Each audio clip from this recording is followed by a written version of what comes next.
എല്ലാവർക്കും എൻ്റെ ചാനലിലേക്ക് സ്വാഗതം. നമ്മളൊരു ചാലഞ്ച് ആരംഭിക്കുകയാണ്. 20 ഡേയ്സ് കമ്പ്യൂട്ടർ സയൻസ് ചലഞ്ച് എന്നാണ് പേര്.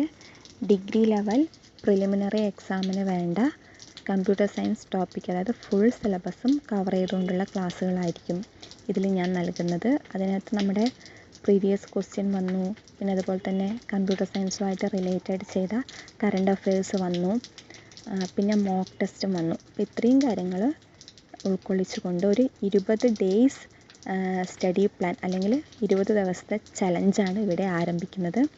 ഇന്ന് ഒന്നാമത്തെ ദിവസം. ഇന്ന് നമ്മൾ കമ്പ്യൂട്ടർ ഹാർഡ്വെയർ പാർട്ട് 1 അതാണ് ഇന്നത്തെ ക്ലാസ്. അപ്പോൾ എല്ലാവർക്കും ക്ലാസ്സിലേക്ക് സ്വാഗതം. നമുക്ക് ക്ലാസ് ആരംഭിക്കാം. കമ്പ്യൂട്ടറിൻ്റെ പ്രാഥമിക ഇൻപുട്ട് ഉപകരണം കീബോർഡ്. കമ്പ്യൂട്ടറിൻ്റെ പ്രാഥമിക ഇൻപുട്ട് ഉപകരണം കീബോർഡ്. കമ്പ്യൂട്ടർ കീബോർഡിലെ ഏറ്റവും വലിയ കീ സ്പേസ് ബാർ. കമ്പ്യൂട്ടർ കീബോർഡിലെ ഏറ്റവും വലിയ key space bar. Finger print റീഡറിൽ ഉപയോഗിക്കുന്ന പ്രകാശ പ്രതിഭാസം. ഫിംഗർ പ്രിൻ്റ് റീഡറിൽ ഉപയോഗിക്കുന്ന പ്രകാശ പ്രതിഭാസം. പൂർണ്ണ ആന്തരിക പ്രതിഫലനം. മത്സര പരീക്ഷകളിൽ മൂല്യനിർണ്ണയം നടത്താൻ ഉപയോഗിക്കുന്ന സംവിധാനം OMR. മത്സര പരീക്ഷകളിൽ മൂല്യനിർണ്ണയം നടത്താൻ ഉപയോഗിക്കുന്ന സംവിധാനം OMR. കമ്പ്യൂട്ടറിൽ ഉപയോഗിക്കുന്ന പോയിൻറിംഗ് ഉപകരണം മൗസ്. കമ്പ്യൂട്ടറിൽ ഉപയോഗിക്കുന്ന പോയിൻറിംഗ് ഉപകരണം മൗസ്. മൗസിൻ്റെ വേഗത അളക്കാനുള്ള യൂണിറ്റ് മിക്കി. മൗസിൻ്റെ വേഗത അളക്കാനുള്ള യൂണിറ്റ് മിക്കി. മൗസ് വികസിപ്പിച്ചെടുത്ത കമ്പനി സിറോക്സ്. മൗസ് വികസിപ്പിച്ചെടുത്ത കമ്പനി സിറോക്സ്. മൗസ് കണ്ടുപിടിച്ച വ്യക്തി ഡഗ്ലസ് കാൾ ഏംഗൽബർട്ട്. മൗസ് കണ്ടുപിടിച്ച വ്യക്തി ഡഗ്ലസ് കാൾ ഏംഗൽബർട്ട്. കീബോർഡിലെ ഫംഗ്ഷൻ കീകളുടെ എണ്ണം 12. കീബോർഡിലെ ഫംഗ്ഷൻ കീകളുടെ എണ്ണം 12. ബാർകോഡിലെ ആദ്യത്തെ 3 അക്കങ്ങൾ സൂചിപ്പിക്കുന്നത് ഉൽപ്പന്നം നിർമ്മിച്ച രാജ്യത്തെ. ബാർകോഡിലെ ആദ്യത്തെ 3 അക്കങ്ങൾ സൂചിപ്പിക്കുന്നത് ഉൽപ്പന്നം നിർമ്മിച്ച രാജ്യത്തെ. ആധുനിക കീബോർഡ് രൂപകൽപ്പന ചെയ്തതാര്?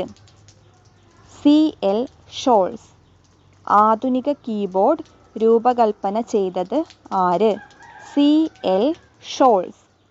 ഇന്ത്യൻ ഉൽപ്പന്നങ്ങളുടെ ബാർകോഡ് നമ്പർ ആരംഭിക്കുന്ന സംഖ്യ 890. ഇന്ത്യൻ ഉൽപ്പന്നങ്ങളുടെ ബാർകോഡ് നമ്പർ ആരംഭിക്കുന്ന സംഖ്യ 890. കമ്പ്യൂട്ടറിൻ്റെ പ്രാഥമിക ഔട്ട്പുട്ട് ഉപകരണം മോണിറ്റർ. കമ്പ്യൂട്ടറിൻ്റെ പ്രാഥമിക ഔട്ട്പുട്ട് ഉപകരണം മോണിറ്റർ. മോണിറ്ററിൻ്റെ ഔട്ട്പുട്ട് അറിയപ്പെടുന്നത് സോഫ്റ്റ് കോപ്പി. മോണിറ്ററിൻ്റെ ഔട്ട്പുട്ട് അറിയപ്പെടുന്നത് സോഫ്റ്റ് കോപ്പി. ടെലിഫോൺ ലൈനിലൂടെ വിവരങ്ങൾ കൈമാറാൻ സഹായിക്കുന്ന ഉപകരണം മോഡം. ടെലിഫോൺ ലൈനിലൂടെ വിവരങ്ങൾ കൈമാറാൻ സഹായിക്കുന്ന ഉപകരണം മോഡം. മോഡം എന്നതിൻ്റെ പൂർണ്ണരൂപം മോഡുലേറ്റർ ഡിമോഡുലേറ്റർ. മോഡം എന്നതിൻ്റെ പൂർണ്ണരൂപം modulator demodulator. Visual display unit എന്നറിയപ്പെടുന്നത് മോണിറ്റർ. വിഷ്വൽ ഡിസ്പ്ലേ യൂണിറ്റ് എന്നറിയപ്പെടുന്നത് മോണിറ്റർ. പ്രിൻ്റ് ചെയ്യപ്പെട്ട ഡോക്യുമെൻറ്റുകൾ അറിയപ്പെടുന്നത് ഹാർഡ് കോപ്പി. പ്രിൻ്റ് ചെയ്യപ്പെട്ട ഡോക്യുമെൻറ്റുകൾ അറിയപ്പെടുന്നത് ഹാർഡ് കോപ്പി. ടിക്കറ്റുകളും ബില്ലുകളും പ്രിൻ്റ് ചെയ്യാൻ ഉപയോഗിക്കുന്ന പ്രിൻ്റർ തെർമൽ പ്രിൻ്റർ. ടിക്കറ്റുകളും ബില്ലുകളും പ്രിൻ്റ് ചെയ്യാൻ ഉപയോഗിക്കുന്ന പ്രിൻ്റർ, തെർമൽ പ്രിൻ്റർ. പ്ലോട്ടർ എന്നത് ഒരു ഡാഷ് ഉപകരണമാണ്. ഔട്ട്പുട്ട്. പ്ലോട്ടർ എന്നത് ഒരു ഡാഷ് ഉപകരണമാണ്. ഔട്ട്പുട്ട്. VDU എന്നതിൻ്റെ പൂർണ്ണരൂപം വിഷ്വൽ ഡിസ്പ്ലേ യൂണിറ്റ്. VDU എന്നതിൻ്റെ പൂർണ്ണരൂപം visual display unit. Hard copy output device എന്നറിയപ്പെടുന്നത് printer. Hard copy output device എന്നറിയപ്പെടുന്നത് പ്രിൻ്റർ. OMR എന്നതിൻ്റെ പൂർണ്ണരൂപം ഒപ്റ്റിക്കൽ മാർക്ക് റീഡർ. OMR എന്നതിൻ്റെ പൂർണ്ണരൂപം optical mark reader. QR code ആദ്യമായി അവതരിപ്പിച്ചത് ഡെൻസോ വേവ്. QR കോഡ് ആദ്യമായി അവതരിപ്പിച്ചത് ഡെൻസോ വേവ്. കമ്പ്യൂട്ടറിൻ്റെ താത്കാലിക മെമ്മറി അറിയപ്പെടുന്നത് റാം. കമ്പ്യൂട്ടറിൻ്റെ താത്കാലിക മെമ്മറി അറിയപ്പെടുന്നത് റാം. കമ്പ്യൂട്ടർ ഓഫ് ചെയ്യുമ്പോൾ നഷ്ടമാകുന്ന മെമ്മറി റാം. കമ്പ്യൂട്ടർ ഓഫ് ചെയ്യുമ്പോൾ നഷ്ടമാകുന്ന മെമ്മറി റാം.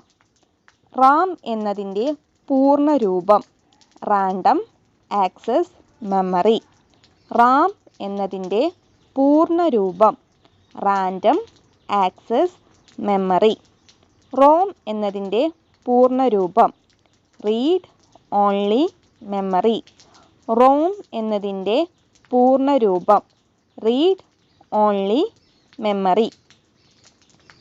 അപ്പം ഇന്നത്തെ ക്ലാസ് അവസാനിച്ചിരിക്കുന്നു. കുറച്ച് മാത്രമേ തരുന്നുള്ളൂ. ഓരോ ദിവസവും കുറച്ച് അതായത് ബാക്കിയുള്ള സബ്ജക്റ്റ് നോക്കുമ്പം ഒരു കുറച്ച് സമയം മാത്രം നമ്മൾ കമ്പ്യൂട്ടർ സയൻസിന് വേണ്ടി ചിലവാക്കിയാൽ മതി. അപ്പോൾ കുറച്ച് പോർഷനാണ് എപ്പോഴും തരുന്നത്. അപ്പം അന്നന്നത്തെ കാര്യങ്ങൾ അന്നന്ന് തന്നെ പഠിക്കുക. ഇതിലൊന്നും ഒഴിവാക്കാനില്ല. ഞാൻ ഏറ്റവും ചുരുക്കി വേണ്ടത് മാത്രമാണ് ഇതിനകത്ത് ഉൾക്കൊള്ളിച്ചിരിക്കുന്നത്. അപ്പം ഇതിൽ പറഞ്ഞേക്കുന്ന കാര്യങ്ങൾ എല്ലാം തന്നെ പഠിക്കുക, ഒന്നും ഒഴിവാക്കരുത്.